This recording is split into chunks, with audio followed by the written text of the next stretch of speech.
하나님 말씀 잠언 16장 10절에서 13절까지 말씀을 같이 봉독을 했습니다. 그리고 잠언 9번째 시간인데요. 우리 이 말씀 가지고 모두가 왕인 시대에 정의를 말하다라고 하는 제목으로 우리 하나님 말씀 증거하겠습니다. 여러분은 스스로 왕이라고 생각을 해본 적이 있으십니까? 아마 대부분 고개를 좀 저으시겠죠. 내가 왕인가? 우리 같이 평범한 사람들이 무슨 왕인가? 이런 생각을 하고, 또 요즘에 우리 시대는 왕이 존재하는 시대도 아니기 때문에 그렇습니다. 근데 잠시 생각을 해보면 우리가 우리 스스로 무엇을 먹을지 이런 것도 결정을 하고, 또 SNS 같은데 무슨 글을 올릴지, 누구에게 어떤 말을 할지, 또 어디에 돈을 쓸지, 무엇보다도 어떠한 가치를 내가 지지하고 선택할지, 이런 것들을 다 우리가 스스로 결정을 했죠. 고대의 왕들도 이런 일들을 했습니다. 그들도 매일 수많은 결정들을 내렸죠. 우리가 차이가 있다면은 왕들의 어떤 선택 결정들은 온 나라에 영향을 미쳤지만, 우리가 내리는 결정, 선택들은 막 온 나라에 미치는 건 아니지만, 그래도 우리 가정, 직장 또는 우리가 속한 공동체에 이렇게 영향을 미치고, 또 그런 것들이 모아져서 나라에 영향도 미치고, 또 온 지구 전체에 이렇게 영향을 미치기도 하죠. 우리 현대 사회를 다른 말로 정리를 해보면 이런 거겠죠. 모든 사람을 왕으로 만든 사회이다, 이렇게 표현을 할 수가 있을 것 같습니다. 우리는 소비의 왕이고, 또 선택의 왕이고, 또 의견의 왕이죠. 우리가 무엇을 소비할지 우리 스스로 결정할 수 있고, 또 무엇을 선택할지 우리가 스스로 결정할 수 있고, 또 우리가 어떤 의견을 가지고 살아갈지 스스로 선택할 수 있는 그러한 사회에 우리가 살고 있기 때문에 우리는 다 왕이다, 그렇게 이야기할 수 있습니다. 그래서 우리는 우리의 삶의 왕좌에 앉아서 매일 수십 개 또는 수백 개의 판결을 내리면서 살아갑니다. 자, 그런데 좀 문제가 있죠. 뭐가 문제냐면, 우리는 이렇게 왕이 된 시대에 살고 있어요. 그런데 왕처럼 다스리는 법을 배우지 못했다라고 하는 겁니다. 특히 우리가 오늘 성경 말씀에서 이야기하고 있는 어떤 정의, 그러한 개념을 가지고 정의롭게 우리의 삶을 다스릴 수 있는 어떤 왕의 그러한 법도를 배우지 못했다, 이런 것들이 어떤 문제점으로 제기가 됩니다. 하버드 대학교에 마이클 샌델이라는 교수가 있죠. 정의라고 하는 것을 이야기할 때 이분을 빼놓고 얘기하지 못하죠. 정의란 무엇인가라고 하는 그 책에서 이 마이클 샌델 교수가 말하는 그 정의를 풀어서 설명을 해보면은, 정의는 단지 올바름의 문제가 아니라 우리가 무엇을 함께 사랑할 것인가의 문제이다, 이런 말을 하고 있어요. 자, 우리는 정의를 외치는 시대에 살고 있죠. 우리가 뉴스를 켜면은 정의를 요구하는 목소리가 여기저기서 들립니다. 그리고 인터넷 상에서도 무엇이 옳고 무엇이 그른지에 대한 논쟁이 끝없이 이어지죠. 하지만 역설적이게도 이렇게 정의를 외치는 시대에 우리는 정의에 대한 공통의 기준을 잃어버린 듯 혼란한 속에 살고 있습니다. 사실 이런 것들이 어떤 민주사회의 특징 중 하나이기도 하지만, 너무 큰 혼란을 피하기 위해서는 공동선이라 그러죠. 또는 정의라고 표현할 수 있는데, 이런 것에 대한 어떤 인식들이 반드시 필요합니다. 정치에서는 진영 논리가 정의를 대신하죠. 우리 편이면은 정의고, 상대편이면은 불의, 이런 식으로다가 정치 논리를 펴고, 또 경제에서는 탐욕과 불평등이 정의의 자리를 차지하고 있죠. 그래서 공정한 경쟁이라고 하는 이름 아래서 출발선을 합니다만, 거기에 자리 잡고 있는 그 뿌리 깊은 그 불평등을 우리가 외면하면서 삽니다. 또 이 종교, 교회 안에서도 정의는 이게 도덕적 우월감의 도구가 되었죠. 그래서 나는 옳고 너는 틀렸다, 이러한 어떤 정죄의 언어, 이런 것들이 넘쳐납니다. 우리가 오늘 잠언 16장을 펼치는 이유가 여기 있어요. 이 본문은 고대 이스라엘의 왕들에게 주어진 지혜이지만, 동시에 우리 작은 왕이 된 우리 시대에 우리 모두에게 주시는 하나님의 말씀이라고 믿습니다. 오늘 말씀을 좀 더 들여다보면은 10절 말씀을 먼저 보면 이런 말씀이 있죠. 하나님의 판결이 왕의 입술에 있다, 이런 말씀을 합니다.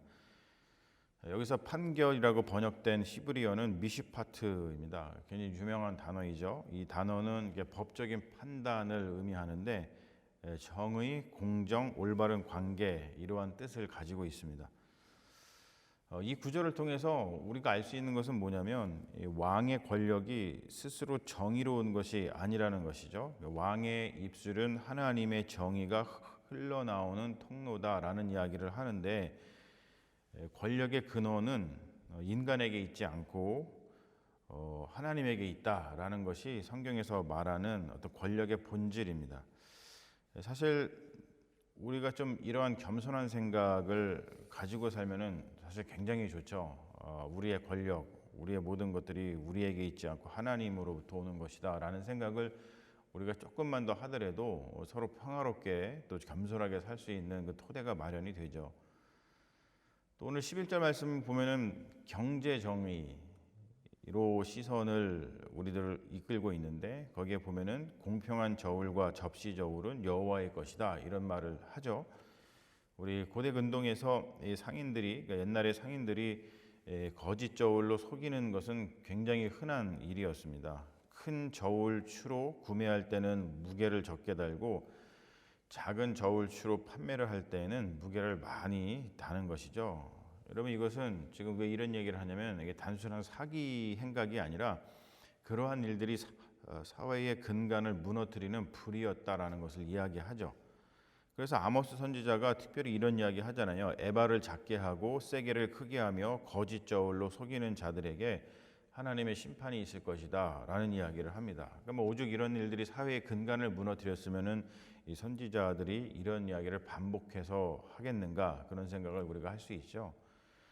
그리고 12절에 보면은 더 근본적인 원리를 말하고 있는데, 악을 행하는 것은 왕들이 미워할 바니 이는 그 보좌가 공의로 말미암아 굳게 섬이라라고 하는 말씀을 합니다.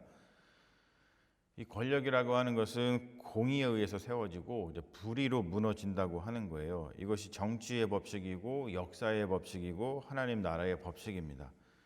그리고 오늘 13절 말씀을 보면은 굉장한 핵심적인 구절인데, 의로운 입술은 왕들이 기뻐하는 것이요 정직을 말하는 자는 그들의 사랑을 입느니라.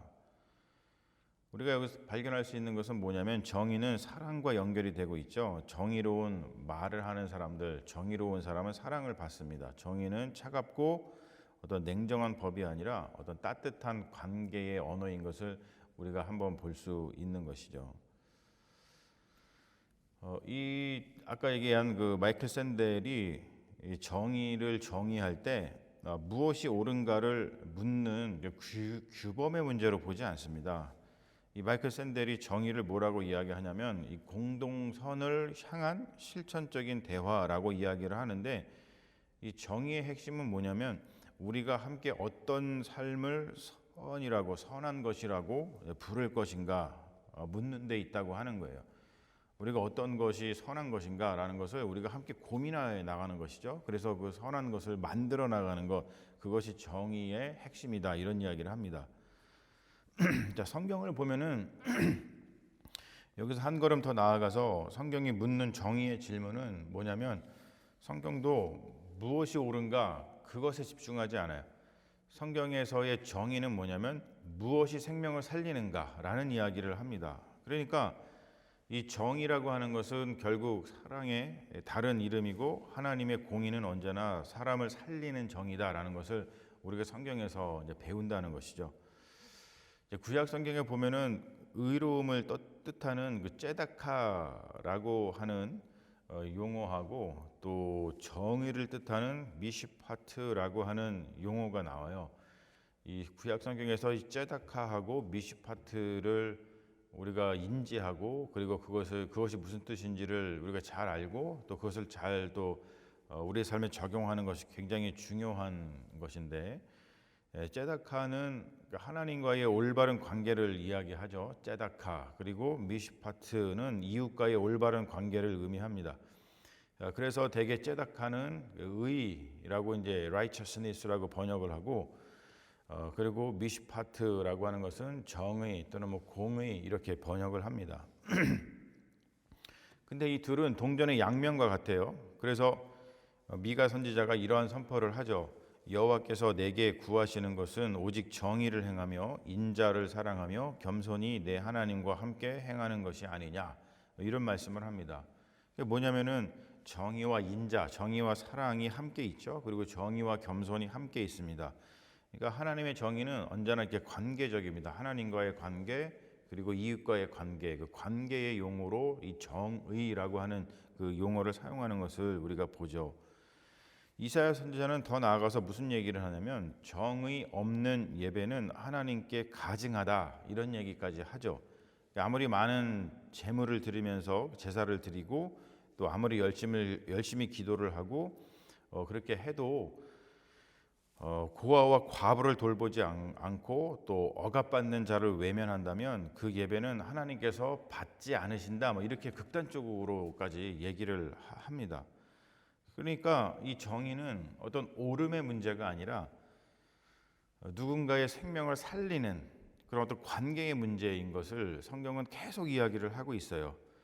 그러니까 누가 옳은가, 누가 그른가, 그런 것을 가리키는 것이 그 잣대가 정의가 아니라 죽어가는 생명을 살리는 힘, 그것이 정의다라는 것을 성경이 사실 계속 이야기를 하고 있죠. 여러분, 이것을 우리가 좀 이렇게 인지하고 인식하고 그것을 우리가 좀 체험하는 게, 우리의 삶 속에서 구현하는 게 너무나 중요한 것이죠.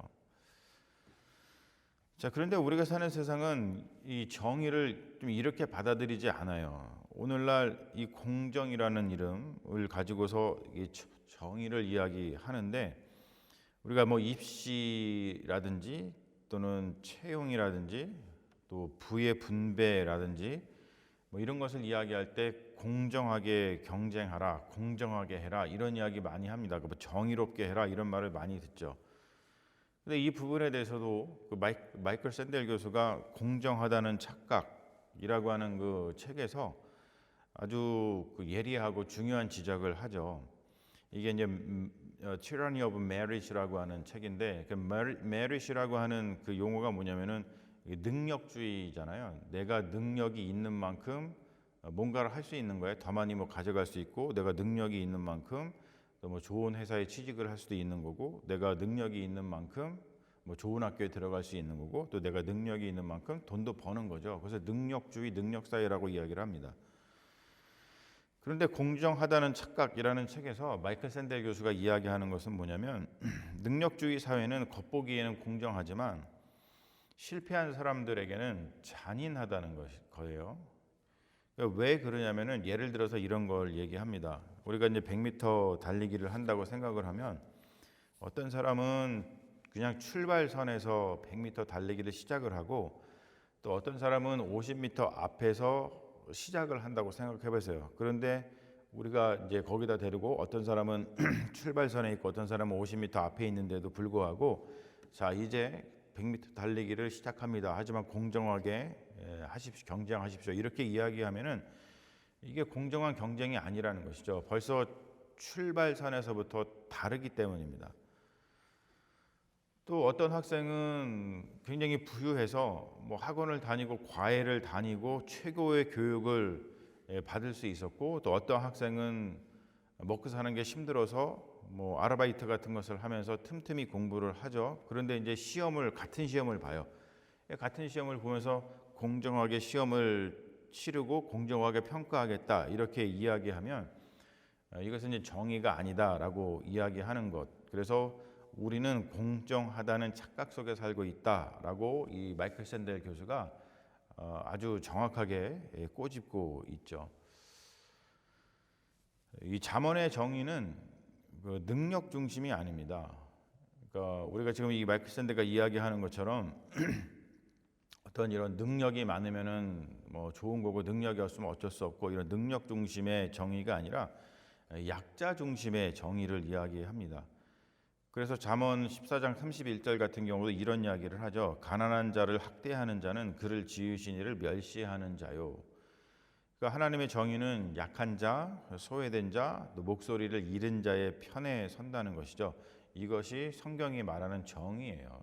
이게 얼마나 굉장히 멋있죠. 너무 멋있는 하나님의 말씀입니다. 자, 우리가 사는 시대는 모두가 왕인 시대예요. 내가 왕이라고 하는 생각을 가지고 말씀을 읽으면 이게 조선시대의 왕들에게 하는 말이 아니라 우리 자신에게 하는 말로 이렇게 들린다는 것이죠.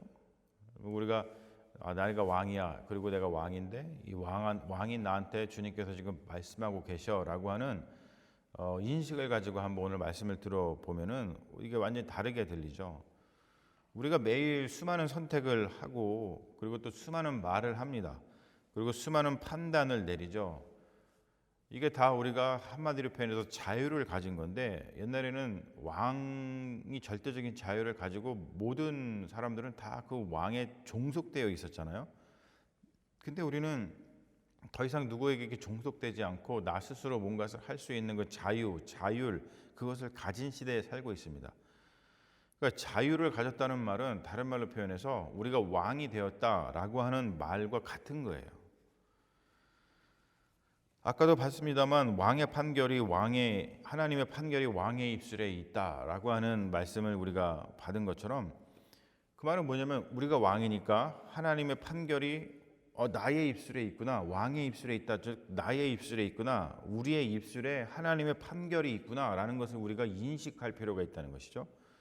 그래서 우리가 하는 말 한마디라든지 우리가 하는 어떤 행동, 선택 이런 것들이 하나님의 어떤 정의가 하나님의 미시파트가 드러나야 한다는 거예요. 아까 제가 미시파트라고 하는 거는 어떤 이웃의 사랑을 말한다 그랬습니다. 그러니까 뭐냐면은 누군가를 사랑하는 그러한 어떤 행동, 행위가 우리가 하는 것에 드러나 있어야 된다는 것이죠.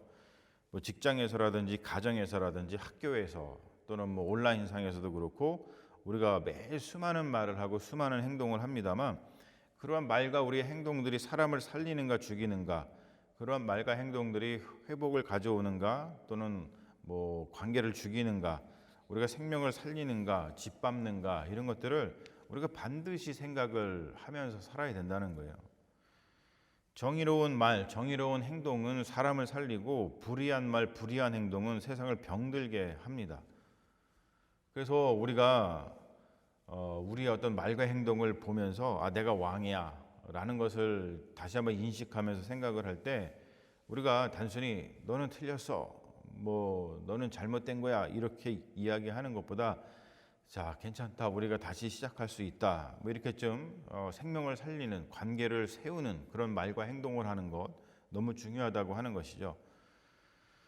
이것은 정의가 아니야 라고 하면서 우리가 좀 관계를 해치고 또 뭐 불편한 기색을 드러내고 이런 것보다도 우리가 좀 더 나은 길을 가기 위해서 우리가 어떻게 해야 될까라고 좀 어떤 협력하는 그런 말들, 그리고 또 우리가 뭐 저 사람은 안 돼 뭐 이렇게 얘기하면서 좀 이렇게 배제하고 혐오하고 그런 것들보다도 그 사람에게도 기회가 필요하고 또 우리가 함께 지내야 될 우리 사회의 한 사람이다라고 하는 것들, 이런 어떤 인식을 갖는 것, 이런 것들이 우리가 어떤 왕으로서의 이 사회, 우리가 살아가는 사회에서 책임 있게 살아가는 그런 행동과 말이라는 것을 오늘 말씀을 통해서 우리가 배울 수 있는 것이죠. 그래서 정의의 첫걸음은 공정한 말, 공감의 말, 살리는 말, 여기서 시작한다는 겁니다. 그러므로 우리 스스로가 나는 왕이구나. 그래서 우리가 우리 가정에서도 그렇고 또 우리의 뭐 직장에서도 그렇고 또 우리가 속해 있는 이 공동체에서도 그렇고 또 우리가 작은 왕좌에 앉아 있다는 것을 좀 인식하면서 우리가 하는 말과 우리가 하는 행동에 대해서 조금 더 무게를 가지고 살아가는 것이 중요하다는 것을 오늘 말씀이 우리에게 가르쳐 주고 있습니다. 그러므로 여러분 왕처럼 다스리십시오. 어떤 세상의 세속적인 왕이 아니라 하나님의 정의로 다스리는 하나님 다스리는 그 정의로운 왕, 성경에서 말하는 그 정의로운 왕, 그러한 모습들을 우리가 계속해서 회복하는 것이 너무나 중요하다고 하는 겁니다. 하나님은 정의를 통해서 세상을 다스리십니다. 하지만 그 정의의 중심에는 사랑이 있다는 것을 우리가 잊지 말아야겠죠. 정의는 차갑지 않습니다. 정의는 온유한 사랑의 열로 움직이죠. 정의는 누가 옳고 누가 그른지를 가려내는 차가운 칼이 아니라 정의는 죽어가는 생명을 살리는 이 따뜻한 손길이라는 거예요. 아모스 선지자가 이런 외침을 하잖아요. 정의를 물같이 공의를 마르지 않는 강같이 흐르게 할지어다, 이런 말씀을 하죠. 우리가 물이라고 하는 것은 생명을 살리잖아요. 그리고 강은 생명을 키웁니다. 그러니까 정의와 공의도 그래야 한다는 것이죠. 생명을 살리고 생명을 키우는 것이 정의이다, 공의이다, 이런 이야기를 하고 있는 거죠. 그러므로 우리가 성경에서 말하는 그 정의를 오늘 말씀 속에서 다시 한번 우리 마음속에 새길 때 언제나 어떤 공정보다는 좀 공감을 선택을 하고, 그 말은 뭐냐면 누가 옳은지 막 따지기 전에 먼저 그 사람의 어떤 아픔에 공감하는 것이 필요하고, 정죄보다는 회복을 선택하는 것이 중요하다고 하는 거예요. 당신이 틀렸어 라고 손가락질 하기 전에 우리 함께 다시 시작할 수 있는 어떤 공통의 무엇인가를 한번 생각해 봅시다 라고 하면서 이렇게 손 내밀 수 있는 용기, 그리고 경쟁보다는 연대가 더 중요하다는 것이죠. 나만 살아남으면 된다라고 하는 생각 대신에 우리 다 같이 함께 잘 살아보자라고 하는 그런 꿈들을 꾸어나가는 것이 중요하다는 것입니다. 성경의 정의는 옳고 그름의 싸움이 아니에요.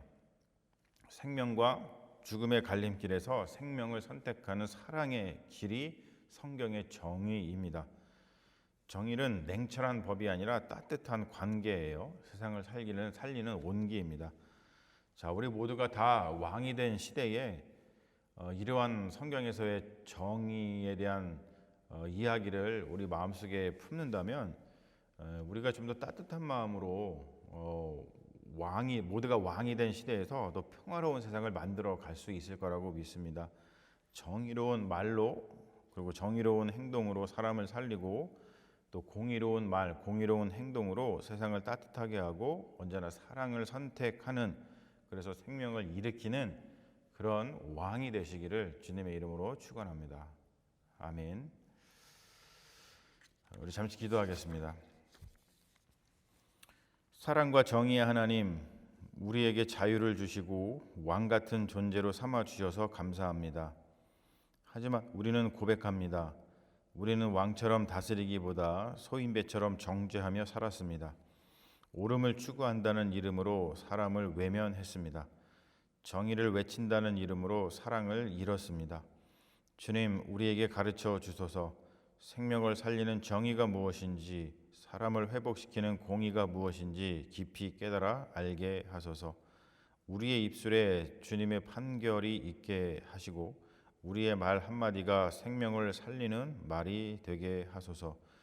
공정보다 공감을, 정죄보다 회복을, 경쟁보다 연대를 선택하는 왕 같은 참된 사람이 되게 하소서. 예수 그리스도의 이름으로 기도합니다. 아멘.